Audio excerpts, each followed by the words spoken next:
Oke, baik Kak. Assalamualaikum warahmatullahi wabarakatuh. Sebelumnya perkenalkan nama saya Filza Izra dari kelas E dengan NIM 4522091044. Oke, baik, pada kesempatan kali ini saya akan memaparkan sedikit tentang hakikat penelitian kualitatif dari mata kuliah metodologi penelitian. Nah, sebelumnya kita harus perlu tahu dulu apa itu penelitian kualitatif.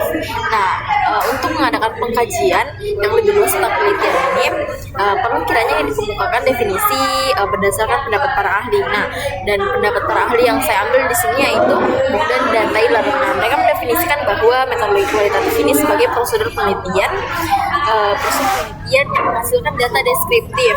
Data deskriptif berupa kata-kata tertulis atau tulisan dari orang-orang dan perilaku yang dapat diamati.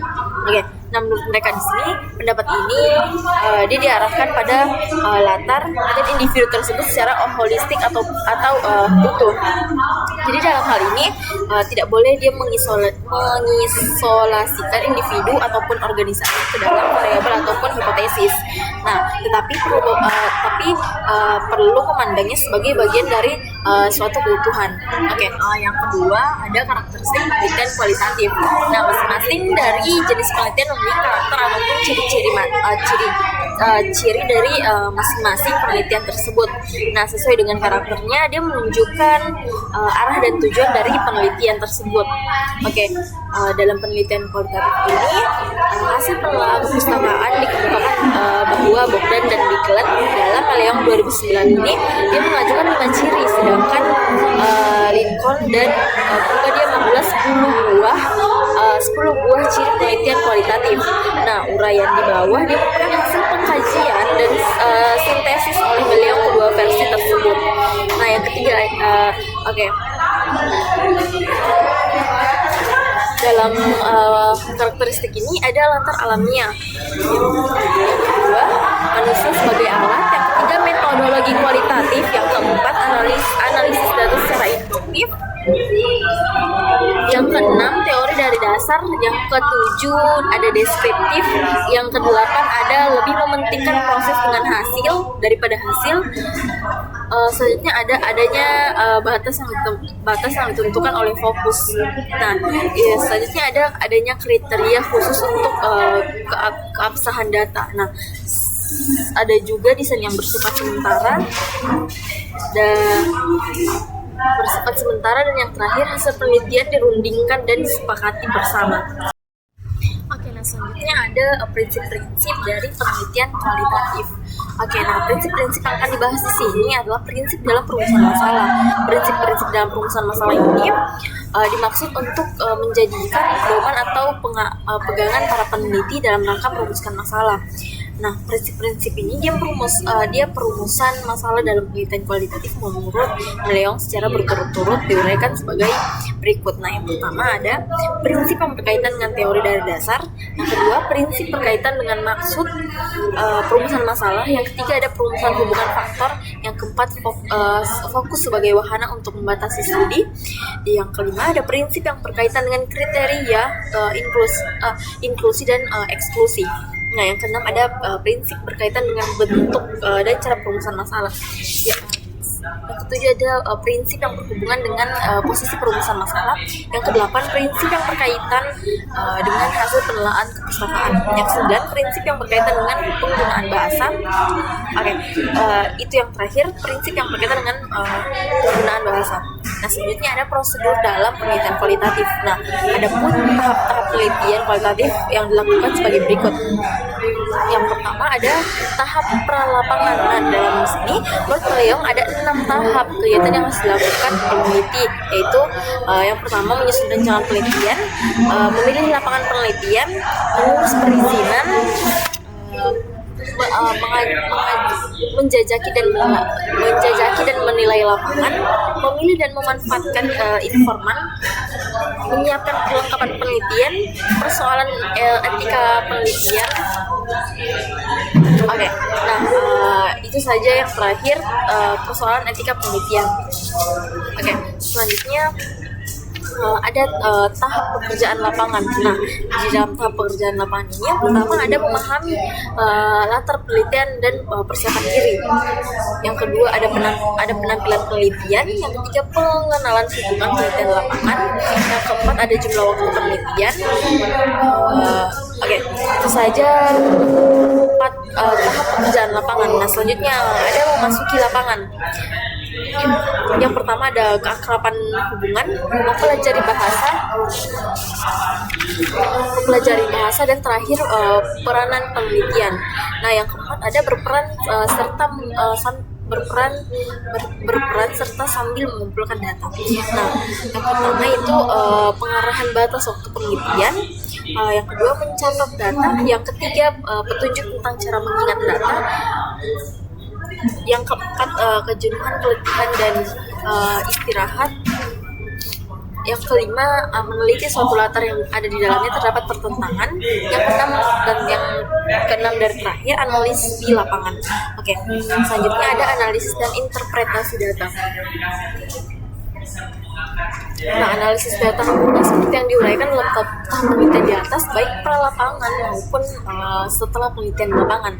Nah, ada beberapa hal yang peneliti harus persiapkan, yakni analisis dan interpretasi data. Oke. Nah, selanjutnya pada proses analisis data ini, peneliti bisa menggunakan beberapa model sesuai dengan tipe dan strategi penemuan yang digunakan. Beberapa di antara model ini adalah sebagai berikut. Nah, yang pertama adalah model Bogdan dan Bigland.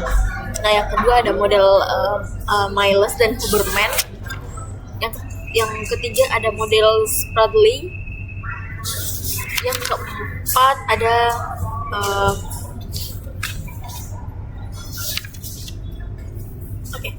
itu saja.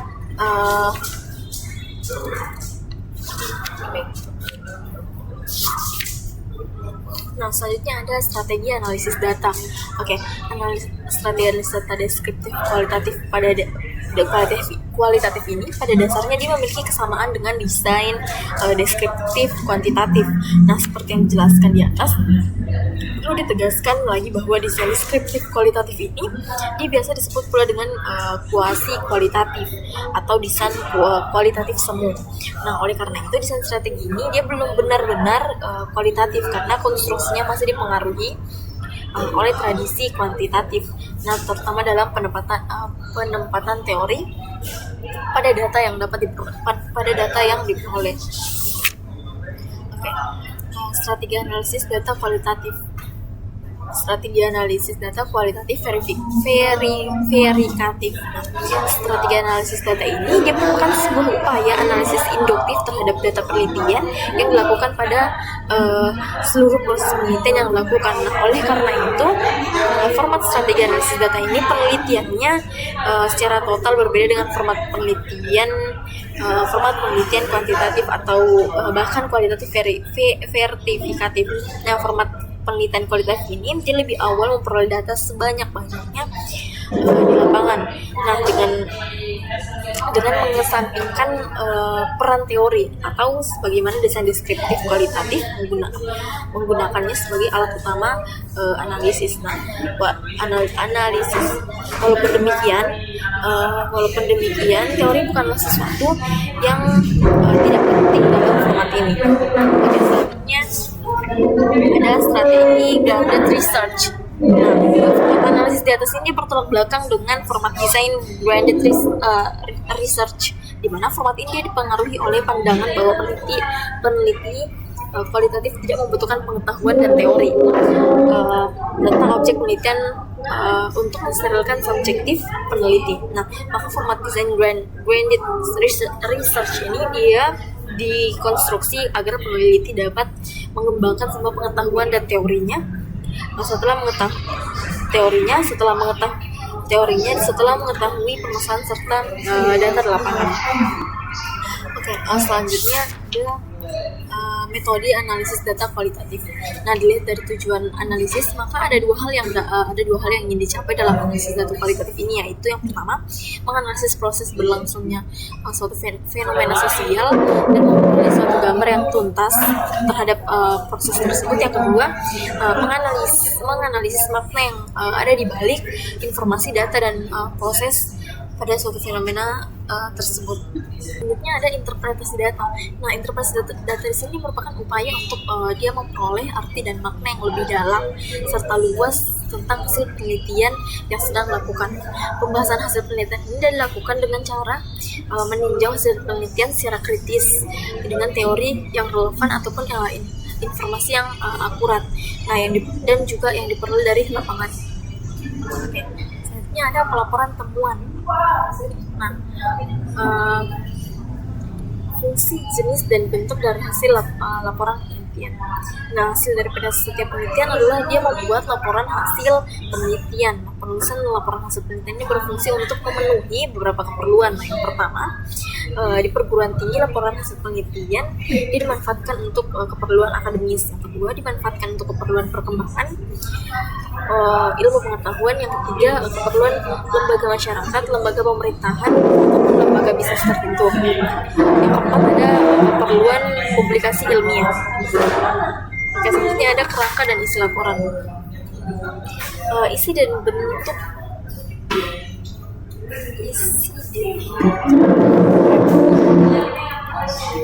Selanjutnya ada kerangka dan isi laporan. Nah, isi dan bentuk metode penulisan laporan penelitian ini dipengaruhi oleh tradisi paradigma berpikir ilmiah yang digunakan pada sebuah lembaga penelitian.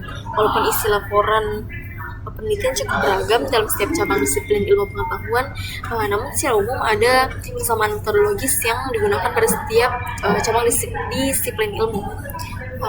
Pada setiap cabang disiplin ilmu pengetahuan. Nah, kesamaan ini dia terlihat, yaitu yang pertama ada kesamaan persepsi bahwa penulisan laporan penelitian harus memiliki latar belakang dan masalah yang diungkapkan. Nah, yang kedua ada kesamaan pada setiap pengungkapan data yang digunakan, serta yang ketiga ada kesamaan pada saat menjelaskan hasil penelitian yang hasil penelitian dan diskusi. Mungkin itu saja yang dapat saya sampaikan. Kurang dan lebihnya mohon dimaafkan. Wassalamualaikum warahmatullahi wabarakatuh.